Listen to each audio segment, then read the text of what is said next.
Have you had your firearm taken by police in Oklahoma, maybe because of a protective order, alleged domestic abuse situation, an investigation, or a civil forfeiture seizure?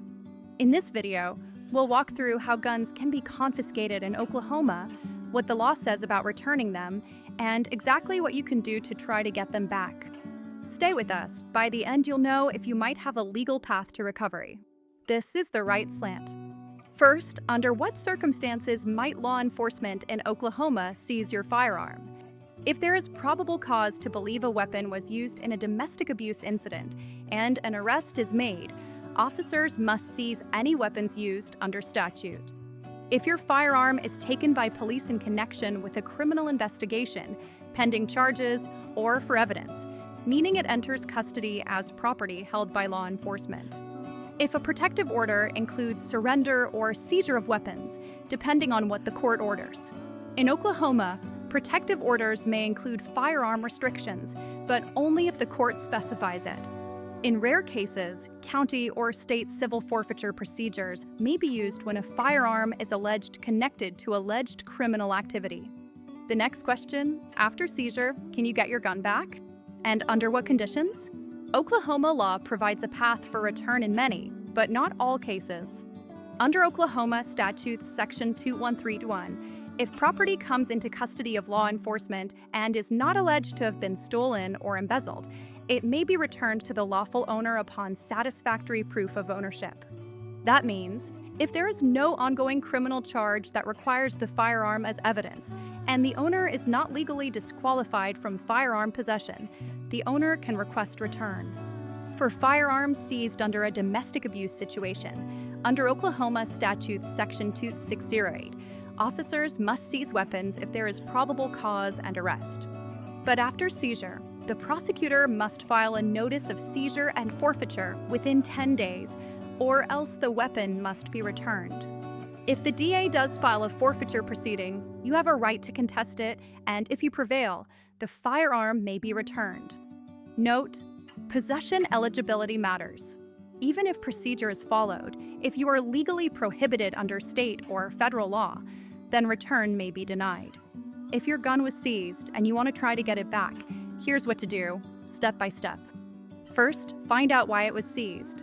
Was it for domestic abuse, protective order enforcement, criminal investigation, or other?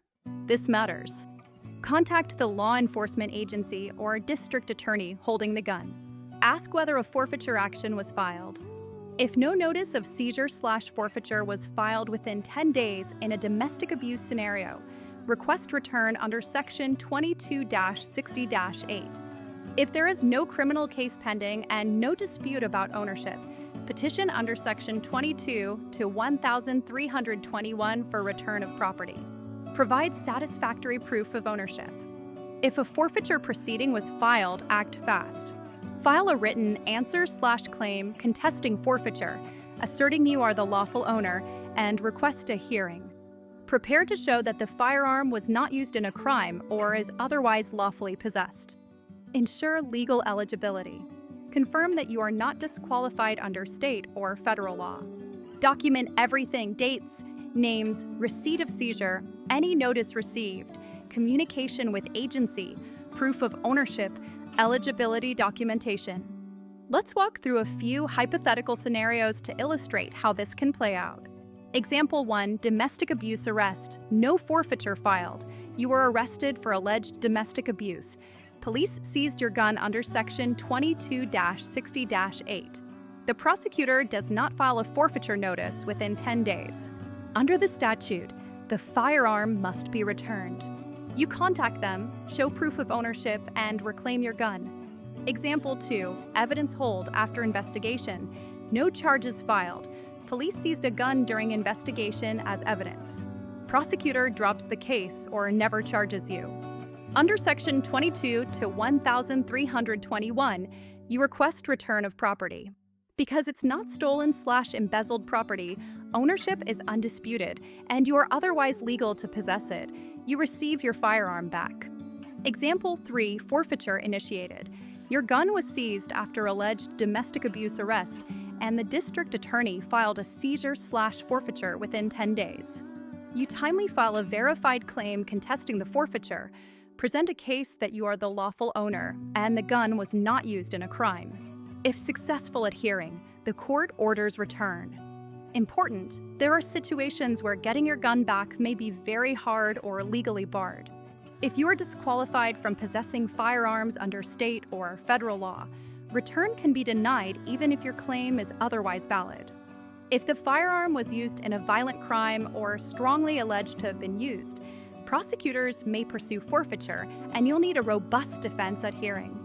Civil forfeiture cases often shift burden to you to prove you are an innocent owner or that the weapon was not involved in criminal activity. That can be challenging, depending on evidence. Protective orders. In Oklahoma, a protective order does not automatically ban firearms unless explicitly stated by the court. Delay and bureaucratic resistance.